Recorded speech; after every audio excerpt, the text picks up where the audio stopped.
Hi guys, কেমন আছো সবাই? আশা করছি ভালো আছো। তো আমি আর মা আসছিলাম একটু স্কুলের সামনে একটা কাজে, আর এদিকে আমার চোখ যায় আমার নামের দিকে। মানে গাইস, যখন আমি দেখি যে কোথাও আমার নামের অক্ষর বা আমার নাম, আমার যে কি ভালো লাগে। তোমাদের সাথে এমন হয় কিনা কমেন্ট বক্সে অবশ্যই জানাবা।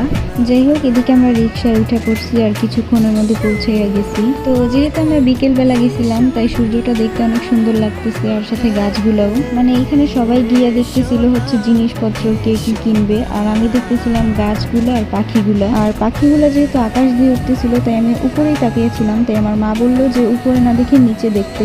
আচ্ছা গাইস, তোমরাই বলো, আমি এখানে যে কি দেখতাম, মহিলাদের রান্না করার জিনিস নাকি সাজার জিনিস? মানে আমি তো একটা বাচ্চা, আমি এগুলো দেখে কি করব? যাই হোক, আমার মা এখানে একটু ফুল টুল দেখতেছে। যাই হোক, মা নিজের পছন্দ মতো কয়েকটা ফুল নিয়ে আসছে, আর আমি এইটা আনছি। এবার আবার কেউ এটা দেখে আমার বাজে কমেন্ট করো না, আমার এটা ভালো লাগছে তাই আমি এটা নিয়ে আসছি। সত্যি কথা বলতে, একটা বাচ্চা আমার সামনে এটা ফুলাইতেছিল, আর আমার তখন ওরে দেখে ভালো লাগতেছিল না, আমার ফুলাইতে মন চাইতেছিল। তাই আমি মারে বলছি যে এটা কিনা দাও, আর মা তাই এটা কিনা দিছে। আজকে তোমাদের একটা কথা শেয়ার করি। আমি ছোটবেলা থেকে বাচ্চাদের অনেক হিংসা করতাম, কারণ ওদের সবাই আদর করে, এটা আমার ভালো লাগতো না।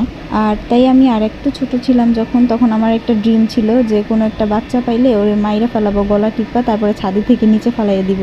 এটা একেবারে সত্যি কথা, কিন্তু তোমরা অনেকে বিশ্বাস নাও করতে পারো। আর এখন আমার তোমরা অনেকে হয়তো পেতনি ভাবতেছো যে কিভাবে একটা মানুষের স্বপ্ন এগুলা হইতে পারে।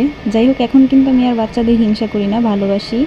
আর মা এই ফুলগুলা নিয়ে আসছিল। কেমন হয়েছে তোমরা অবশ্যই কমেন্টে জানাবা। বাই।